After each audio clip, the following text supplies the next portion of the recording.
मौजे हिरलगे गावामध्ये आज पाहतोय सूनबाईसाठी रेकॉर्ड ब्रेक सभा आज ही करण्यात आलेली आहे। राष्ट्रवादीच्या दोन्ही उमेदवारांसाठी ही सभा घेण्यात आलेली आहे। प्रचंड गर्दी आज सभेला झालेली होती। सूनबाईला सभागृहात पाठवायचं हा संकल्प आज हिरलगेकरांनी केलेला आहे। तर दोन्ही उमेदवार आहेत आपल्या सोबत। काय सांगाल ताई, आज गिजोने गणामध्ये सभा आहे, काल कडगाव गणामध्ये सभा होती। दोन्ही गणामध्ये 2-4 दिवसापासून तुमचे हे प्रचार दौरे आणि जाहीर सभाच्या माध्यमातून तुमचा प्रचार चालू आहे। कसा प्रतिसाद मिळतोय असं वाटतं आपल्याला? माझ्या जिल्हा परिषद मतदारसंघामध्ये सगळ्या 15 गावात आम्हाला प्रचंड प्रतिसाद आहे आणि त्यातल्या त्यात हिरलगे गावात जर सांगायचं झालं तर आजपर्यंत रेकॉर्ड आहे की सगळ्या महिला आम्ही एखादा हळदी कुंकू किंवा काहीतरी कार्यक्रम ठेवतो त्यावेळेला इतक्या महिला प्रचंड असतात आणि नेहमीच आम्हाला मताधिक्य हे हिरलगे गावातनं जास्तीत जास्त मिळत आले आणि यावेळी तर हिरलगे गावची आपल्याला सुनीता वहिनींच्या माध्यमातून आपल्याला उमेदवारी मिळालेली आहे।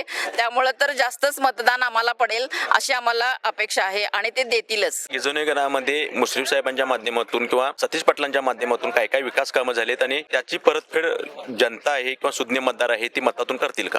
आमच्या मतदारसंघात जर सांगायचं झालं तर मुश्रीफ साहेबांच्या माध्यमातनं आणि त्यांच्या मार्गदर्शनानंच आम्ही आतापर्यंत इथपर्यंत पोहोचलेलो आहोत आणि प्रत्येक गावात मुश्रीफ साहेब असतील किंवा जिल्हा परिषदच्या माध्यमातून आम्ही पोहोचलेलो आहोत आणि त्यामुळं आपल्या सगळे देऊळ असतील किंवा रस्ते असतील किंवा आरोग्याच्या सुविधा असतील सगळ्या क्षेत्रात आम्ही काम केलेलं आहे। त्यामुळं आम्हाला चांगलं मताधिक्य मिळेल याची आम्हाला खात्री आहे। गिजोने गणामध्ये साधारण 7 ते 8 गावं येतात। या 7 ते 8 गावामध्ये मंत्री मुश्रीफांच्या माध्यमातून किंवा साहेबांच्या मधून किती कोटीचा निधी गेला असेल असं वाटतं आपल्याला? आमच्या ह्या गणासाठी 60 ते 70 कोटीचा निधी सहज उपलब्ध करून दिलेला आहे मुश्रीफ साहेबांनी आम्हाला। आणि इथून पुढे काय नियोजन असेल मग मंत्री मुश्रीफांच्या माध्यमातून किंवा जिल्हा परिषदमधून जो विशेष फंड मिळतो त्या माध्यमातून कशा पद्धतीने प्लॅनिंग असेल काम करायचं? जिल्हा परिषदच्या माध्यमातून ज्या ज्या योजना येतील ते आम्ही आपल्या पूर्ण घरापर्यंत पोहोचवण्याचा प्रयत्न करणार आहे। तर शैक्षणिक युवक जे आहेत तर त्यांच्यासाठी मुश्रीफ साहेबांच्या माध्यमातून एखादा मोठा प्रोजेक्ट आणून इथून जी मुलं कोल्हापूर असतील, पुणे असेल किंवा मुंबई असेल आणि त्यांची हेलपट थांबावी यासाठी आम्ही गडिंग्लज क्षेत्रात जी MIDC आहे तिथं किंवा मुश्रीफ साहेबांनी सतीश पाटील साहेबांना आता सध्याच 1-2 महिन्यात सांगितलेलं आहे की एखादी 12 ते 15 एकर जागा बघा आणि तिथं आम्हाला नवीन प्रोजेक्ट चालू करायचे आहेत।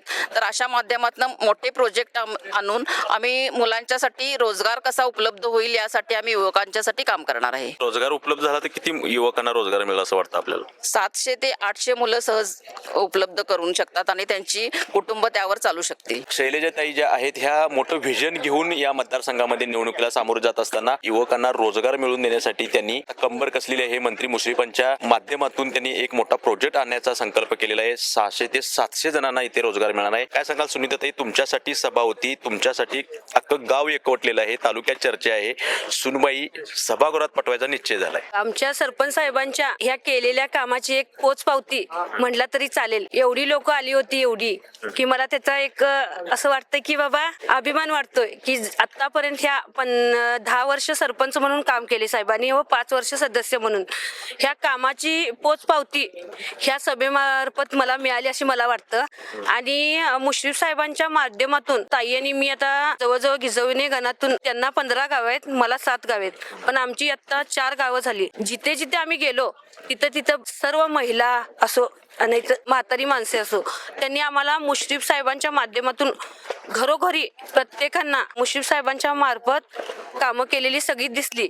असं कुठलंही काम नाही की असं मुश्रीफ साहेबांनी नाही केलं। त्यामुळं आम्हाला असं वाटतं की मुश्रीफ साहेबांच्या माध्यमातून गावागावामध्ये पोहोचलेल्या सगळ्या योजना गावापर्यंत पोहोचले। तर मी एवढंच सांगेन त्यांनी आम्हाला दोघींना काम करण्याची संधी दिली आहे साहेबांनी, त्या संधीचं दोघी पण आम्ही सोनं करू। आम्हाला गावकऱ्यांनी कडगाव व गिजवणे गणातील सर्व मतदार बहिणींनी व भावांनी प्रचंड बहुमताने विजय करावे एवढंच सांगते। हिरलगे गावामध्ये राष्ट्रवादीच्या या दोन्ही उमेदवारांच्यासाठी गिजवणे गणासाठी ही खास जाहीर सभा ही आयोजित करण्यात आलेली होती। सभेनंतर शैलजाताई पाटील यांनी सांगितलेलं आहे की गिजवणे गणासाठी 60 ते 70 कोटींचा निधी हा मंत्री मुश्रीफांच्या माध्यमातून सतीश पाटील यांच्या मार्गदर्शनात देण्यात आलेला आहे, विकास करण्यात आलेला आहे आणि इथून पुढे असाच निधीचा ओघ कायमच या गिजवणे गणात येण्यासाठी आपल्याला पुन्हा संधी द्यावी असं आव्हान आज या जाहीर सभेनंतर शैलजाताई पाटील आणि सुनीताताई देसाई यांनी लाईव्ह टुडे मराठीच्या माध्यमातून केलेलं आहे। गडिंग्लजहून लाईव्ह टुडे साठी नितीन मोरे।